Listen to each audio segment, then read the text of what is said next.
আসসালামু আলাইকুম। আমন্ত্রণ রইল আজকের এপিসোডটি দেখার জন্য। আশা করছি কাছে দূরের সবাই অনেক বেশি ভালো আছেন। খুবই মজাদার একটা নাস্তা রেসিপি তৈরি করব শীতের সবজি দিয়ে এবং চিকেনের পুর দিয়ে। এই নাস্তাটা এতটাই টেস্টি হয়, এভাবে করে তৈরি করলে প্রতিদিন রিকোয়েস্ট আসবে এভাবে করে তৈরি করে নেওয়ার জন্য। আর রেসিপিটি ভালো লাগলে লাইক, কমেন্ট এবং শেয়ার করে পাশে থাকতে পারেন এবং চ্যানেলটাকে সাবস্ক্রাইব করে নিতে পারেন।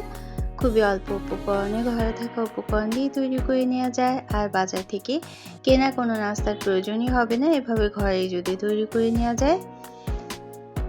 চিকেনের দুটো মাঝে সাইজের পিস নিয়ে নিলাম এবং এটাকে আমরা প্রথমে কুক করে নেব। এর জন্য মশলা হিসেবে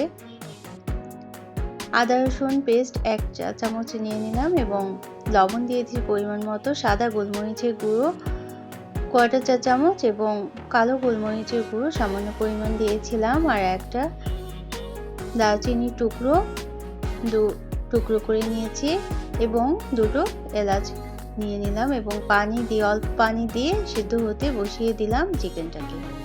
আর সবজি হিসেবে এখানে পাতাকপি, ফুলকপি আর গাজর নিয়েছি। শীতের সবজি দিয়ে যে কোনো স্ন্যাক্স তৈরি করলে কিন্তু খেতে অনেক বেশি ভালো হয়। চিকন স্লাইস করে কেটে নিয়েছি সবগুলো সবজি।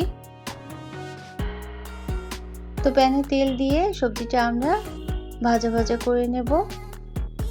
যে পানি উঠবে সেই পানি দিয়েই সবজিটা রান্না হয়ে যাবে। এজন্য কিছু সময় পর পর ঢাকনাটা খুলে রান্নাটা করে নেব, সবজি রান্নাটা। এখন চিকেনটাকে যে কুক হতে বসিয়ে দিয়েছি, এটাও কিন্তু কিছুটা সময় পর পর নেড়ে দিতে হবে এবং পানিটা শুকিয়ে দিতে হবে। পানিটা শুকিয়ে নামিয়ে শ্রেড করে নিতে হবে চিকেনটাকে। স্লাইস করা টমেটো দিয়ে দিলাম।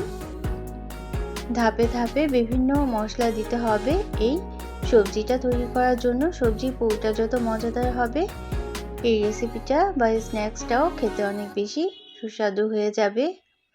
পেঁয়াজ কুচি এবং কাঁচামরিচ কুচি দিয়ে দিলাম। তো কিছুক্ষণ পর পর নেড়ে দিতে হবে ঢাকনাটা খুলে। এভাবে করেই কিন্তু সবজিটা ভাজা ভাজা করে নিতে হবে। তো একদিন মাত্র আমি এভাবে করে তৈরি করেছিলাম, এখন প্রতিদিনই রিকোয়েস্ট আসছে ঠিক এভাবে করে স্ন্যাক্সটা তৈরি করে দেওয়ার জন্য। এতটাই টেস্টি হয়। ঠিক এভাবে তৈরি করলে আধা চা চামচ করে ধনে গুঁড়ো এবং জিরে গুঁড়ো দিয়ে দিলাম, 1 চা চামচ শুকনো মরিচের গুঁড়ো এবং সামান্য হলুদের গুঁড়ো দিয়ে সবজিটা ভাজা ভাজা করে নিতে হবে। তো আমাদের চিকেনটাও সিদ্ধ হয়ে গিয়েছে। তো চিকেনের 2 পিস উঠিয়ে নিতে হবে এবং দুটো কাঁটা চামচের সাহায্যে শ্রেড করে নিতে হবে। চিকেনটা এভাবে করে তৈরি করে নিলে এটা কিন্তু খেতে অনেক সুস্বাদু হয়ে যায়।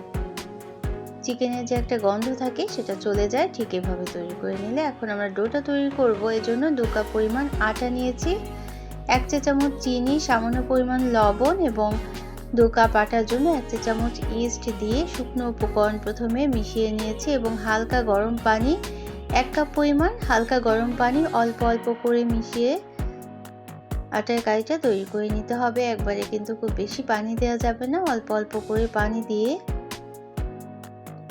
অবশ্যই হালকা গরম পানি দিতে হবে যেহেতু আমরা ইস্ট দিয়েছি এজন্য। তো এর মধ্যে নিয়ে খুব ভালোভাবে ডোটা তৈরি করে নিতে হবে। একটু সময় নিয়েই কিন্তু মথে নিতে হবে এবং সবার শেষে আমি উপরে বাটার দিয়ে এটা আরও কিছুক্ষণ মথে নিয়ে তারপর রেস্টে রেখে দেব। যে কোনো একটা গরম স্থানে রেস্টে রেখে দিতে হবে। তো বাটারের পরিবর্তে সাদা তেল দিয়েও দিতে পারেন। তো অবশ্যই কিন্তু ভালোভাবে মথে নিয়ে উপরে আবারও তেল বা বাটার ব্রাশ করে ঢেকে রেস্টে রেখে দিতে হবে। গরম চুলার পাশে আমি রেস্টে রেখে দিলাম এবং আধা ঘন্টা রেস্টে রেখে দিতে হবে। তো আমাদের সবজিটাও ভাজা ভাজা হয়ে গিয়েছে। এখন শ্রেড করা চিকেনটাও আমরা মিশিয়ে দেব। খুব ভালোভাবে সবজির সাথে চিকেনটা মিশিয়ে দিতে হবে এবং সবার শেষে এটার ক্রিমি টেক্সচার আনার জন্য 1 কাপ পরিমাণ দুধ দিয়ে দেব এবং 2 টেবিল চামচ পরিমাণ কর্নফ্লাওয়ার দিয়েও মিশিয়ে নিতে হবে। পুরটা যদি এভাবে তৈরি করে নেওয়া হয় তাহলে এটা খেতে অনেক বেশি সুস্বাদু হয়ে যায় ঠিক এভাবে করে তৈরি করে নিলে। এবং 1 টেবিল চামচ পরিমাণ সবার শেষে টমেটো সসও দিয়ে দিয়েছিলাম। এখন এই উপকরণগুলো সবজি এবং চিকেনের সাথে খুবই ভালোভাবে মিশিয়ে নিতে হবে নেড়েচেড়ে। 5 থেকে 6 মিনিট সময় নিয়ে নাড়াচাড়া করতে এবং দুধের যে পানিটা ছিল সেটা শুকিয়ে নিতে যতটুকু সময় লাগে ততটুকু সময় নিয়ে নেড়েচেড়ে নামিয়ে রাখতে হবে এবং অবশ্যই পুরটাকে ঠান্ডা করে রাখতে হবে। তো আটার ডোটা ফুলে উঠেছে, বাইরের বাতাসটা বের করে নিতে হবে এবং শুকনো আটা ছড়িয়ে কিছুটা সময় নিয়ে নিতে হবে। ছোট ছোট রুটি তৈরি করে নেব। যে কোনো শেপ দিয়েই কিন্তু এই স্ন্যাক্সটা তৈরি করে নেওয়া যায়। আমি ছোট ছোট রুটি তৈরি করে নিয়ে তারপরে তার মধ্যে পুর যতটুকু দেওয়া যায় ঠিক ততটুকু দিয়ে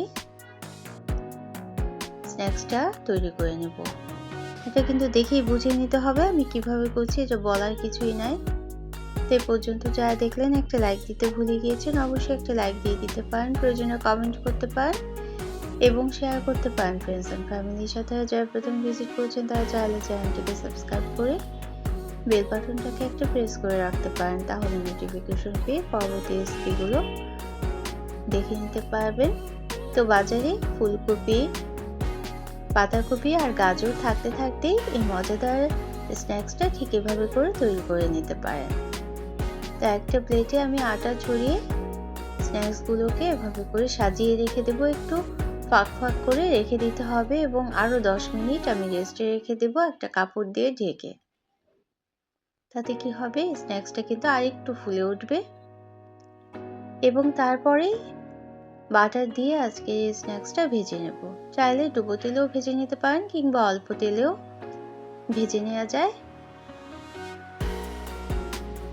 10 মিনিট রেস্টে রাখার পর প্যানে বাটার দিয়ে দিলাম এবং তারপর 4টা থেকে 5টা করে স্ন্যাক্স দিয়ে দিব এবং উল্টে পাল্টে ভেজে নিতে হবে। 10 মিনিট রেস্টে রাখার জন্য এটা কিন্তু আরো কিছুটা ফুলে উঠেছে। এভাবে ফুলে উঠলেই স্ন্যাক্সটা ভাজার পরে অনেক নরম তুলতুলে হয়ে যাবে। ভিতরের দিকটা আর উপরের দিকটা ভাজার জন্য খুব সুন্দর মুচমুচে বা ক্রিস্পি হবে। যখন দুই দিকেই একটা কালার চলে আসবে তখন একেবারে লো আঁচে আরো কিছুটা সময় চুলোয় রেখে আমি ঢেকে রেখেছিলাম। এভাবে করে দুই ব্যাচে সবগুলো স্ন্যাক্স আমরা ভেজে নেব। তো আজকের রেসিপিটি যারা দেখলেন এতক্ষণ কষ্ট করে তাদের জন্য রইল অনেক অনেক ভালোবাসা, অনেক অনেক শুভকামনা। অন্য কোনো দিনে অন্য কোনো রেসিপি নিয়ে আসবো, সে পর্যন্ত সবাই অনেক বেশি ভালো থাকবে।